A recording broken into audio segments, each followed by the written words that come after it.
A walk through the forgotten village. In the heart of the Appalachian Mountains, there was a small, forgotten village named Whistlewood. Few people knew of its existence, and even fewer ventured there. It wasn't on any map, and the only way to find it was to follow the faint whispers of a legend that locals in nearby towns sometimes mentioned around campfires. According to the legend, Whistlewood had once been a prosperous town, bustling with miners and their families. In the late 1800s, a rich vein of gold was discovered deep beneath its hills. But as quickly as the gold brought wealth, it also brought greed, conflict, and ultimately, disaster. One night, a massive explosion sealed the mine, trapping dozens of miners inside and marking the beginning of the town's decline. Those who survived either left or perished from mysterious illnesses. By the early 1900s, Whistlewood was abandoned. Jacob, a 32-year-old journalist, had heard the story many times as a child. His grandfather used to tell him about Whistlewood, always finishing with the same warning: some places are better left alone. But Jacob was curious. He had made a career out of uncovering forgotten stories, and the tale of Whistlewood was too tempting to resist. One crisp autumn morning, Jacob packed his gear, a flashlight, a notebook, a camera, and a few supplies, and set out for Whistlewood. He drove as far as the dirt road would take him and then continued on foot, guided only by an old, hand-drawn map he had found in a library archive.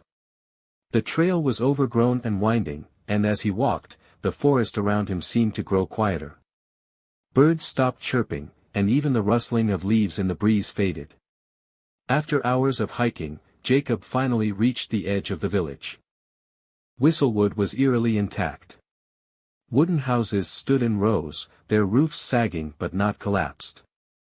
The town square, with its fountain and clock tower, was covered in moss but otherwise untouched. It was as if the town had simply gone to sleep and never woken up. Jacob explored cautiously, his camera clicking as he documented everything. Inside the houses, he found signs of a life abruptly abandoned, dishes still on tables, clothes folded neatly in drawers, and even a few books left open as if someone had been reading them moments before leaving. As the sun began to set, Jacob decided to spend the night in one of the larger houses. It was an old boarding house, with a creaky staircase and a dozen empty rooms. He set up his sleeping bag in the main hall, lit a lantern, and started reviewing his notes. Suddenly, he heard it, a faint whistle. It was low and melodic, drifting through the air like a lullaby. At first, Jacob thought it was the wind, but the sound grew louder and more distinct. It seemed to come from the direction of the old mine. Curiosity overcame fear, and Jacob grabbed his flashlight and headed toward the sound. The entrance to the mine was partially collapsed, but a narrow passage remained open. He hesitated, the words of his grandfather echoing in his mind: some places are better left alone. But Jacob pressed on. Inside, the mine was cold and damp, with wooden beams creaking under the weight of the earth above.